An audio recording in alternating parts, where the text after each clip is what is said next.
boleh berubah dengan segala perubahannya.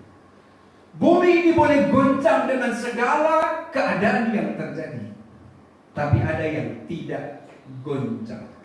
Ayat 5 ini yang tidak goncang. Mari baca sama-sama ayat 5.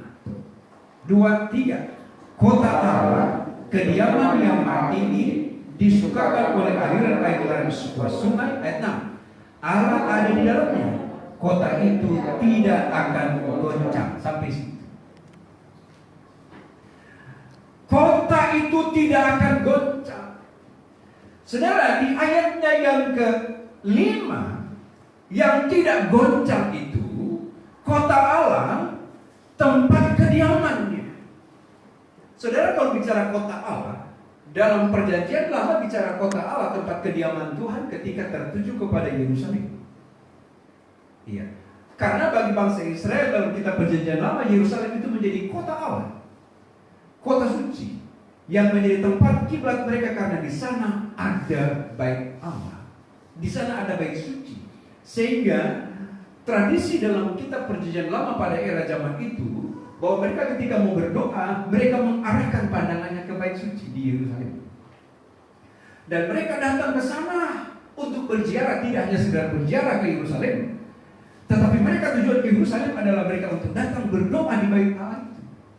Karena mereka yakin bahwa di bait Allah itu, di bait suci di situ ada kehadiran Tuhan di situ. Nah, itulah yang disebut dengan kota Allah. Tetapi maksud pengertian di sini tidak bicara kota yang ada sekarang itu.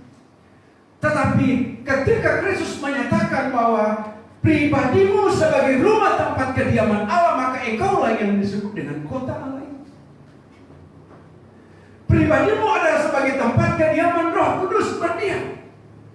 Maka ayat ini akan memberi pengertian kepada kita bahwa kediaman tempat Allah berdiam, tempat Roh Kudus berdiam, itu yang tidak akan goncang. Sekarang siapa yang tidak akan goncang? Saya. Roh Kudus yang ada di dalam kita, itulah yang menjadikan kita tidak goyah.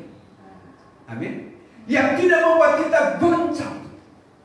Saudara, saya jamin sesuai dengan janji firman Tuhan ini, kediaman Allah tidak goncang. Kediaman Allah bukan ini bangunan ini, saudara. Kediaman Allah adalah hidupmu, saya, saudara-saudara. Firman berkata, tidak tahukah kamu bahwa kamu adalah bait Allah dan Roh Allah diam di dalam kamu? Puji Tuhan. Saya ulangi baca. Kota Allah, kediaman yang maha tinggi, disukakan oleh aliran-aliran sebuah sungai. Allah ada di dalamnya. Maka ketika ada Kristus di dalam kita, maka kita tidak akan goncang dengan keadaan. Maka itu sebabnya tetap tinggallah di dalam Dia, saudara-saudara. Iya. Di situasi sekarang ini, nggak ada kekuatan lain yang bisa membuat engkau kuat. Tidak ada kekuatan lain yang menjadikan engkau tidak goncang, tidak goyah, selain kekuatan yang dari Tuhan.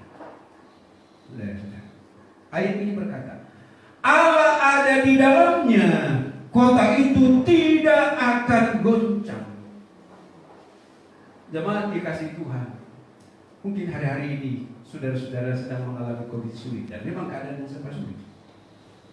Tapi puji Tuhan, kalau ketika engkau masih tetap kuat saat sekarang ini, karena ada Roh Tuhan di dalam engkau, ada Roh Kudus di dalam engkau yang memampukan kita, sehingga saya enggak akan goncang dengan keadaan. Bumi ini boleh mau berubah, keadaan di sana sini kita melihat boleh goncang dengan segala peristiwa terjadi, tetapi saya kuat. Maka ketika kita tidak goncang, itulah janji Tuhan dalam tulisan firman Tuhan, satu ayat di ayat 2. Allah itu tempat perlindungan dan kekuatan. Ya. Maka di luar Tuhan kita tidak akan dapat kekuatan. Ya. Di luar Tuhan kita akan goncang. Di luar Tuhan kita akan goyang. Saya mau sampaikan, maka kepada anak-anak muda juga yang hadir pagi hari ini, mari hari-hari ini engkau jangan main-main dengan keadaan. Kita semua pun juga saya ingin mengajak. Kita jangan main-main dengan kondisi sekarang ini, saudara-saudara. Mengapa saya katakan demikian? Bahwa keadaan sekarang ini kita sedang dihadapkan pada situasi dan keadaan yang ada. Maka Tuhan menuntut kesetiaan di dalam kita. Kalau engkau tidak setia, engkau akan tergerus dengan kegoncangan yang ada. Tapi kalau engkau setia di dalam Tuhan, oleh Roh-Nya Dia berikan kekuatan kepada kita. Kekuatan oleh Roh Kudus, kekuatan ekstra Dia berikan. Dia berikan kepada kita. Maka kekuatan baru. Seperti firman berkata, perlindungan dan kekuatan sebagai penolong dalam kesesakan sangat terbukti. Dan bukti pagi hari ini kita ada di sini. Amin. 3 bulan, saudara-saudara. Ya, sekitar 3 bulan. Hari ini, ya katakan ini minggu pertama kita memulai kebaktian di tempat ini.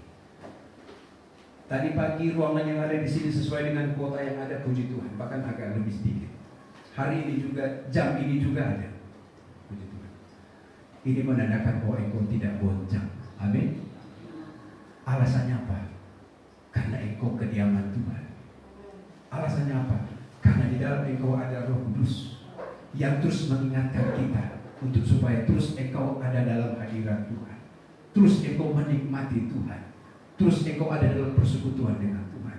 Terus engkau menikmati Dia, menikmati Yesus dalam hidupmu. Kita tidak menikmati keadaan dunia. Tidak.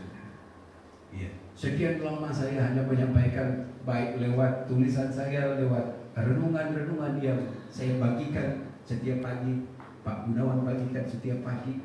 Juga ada beberapa bapak-bapak juga pun di sela-sela waktu ada juga tulisan-tulisan yang ditulis di grup WA kita. Iya.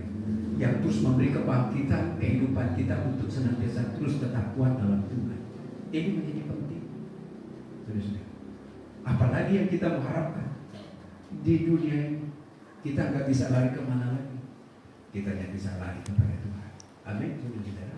Maka itulah sumber kekuatan, sumber pertolongan yang kita berkata terbukti. Artinya Tuhan tidak pernah berbohong dalam kita, ya kan? Dia tidak pernah berdusta di dalam engkau. Ketika engkau sungguh-sungguh, ketika engkau setia kepada Tuhan, maka nyata kuasanya di dalam hidup. Saudara, hari besok terus dan seterusnya. Mari terus tetap percaya engkau jalani hidup dengan terus kekuatan yang dari Tuhan. Andalkan Dia dalam segala hal. Hari ini kita akan masuk dalam perjamuan kudus. Setelah beberapa bulan kita tidak mengadakan perjamuan, dan hari ini kita akan masuk dalam perjamuan kudus. Saudara-saudara, Kristus yang sudah menyatakan pengorbanan atas engkau, Dia yang sudah mati untuk saudara dan saya, dan Dia yang sudah menyatakan keselamatan dalam engkau. Siapkanlah hatimu, hidupmu untuk engkau diberkati Tuhan. Mari jemaat kasih Tuhan, saya undang semua kita bangkit berdiri.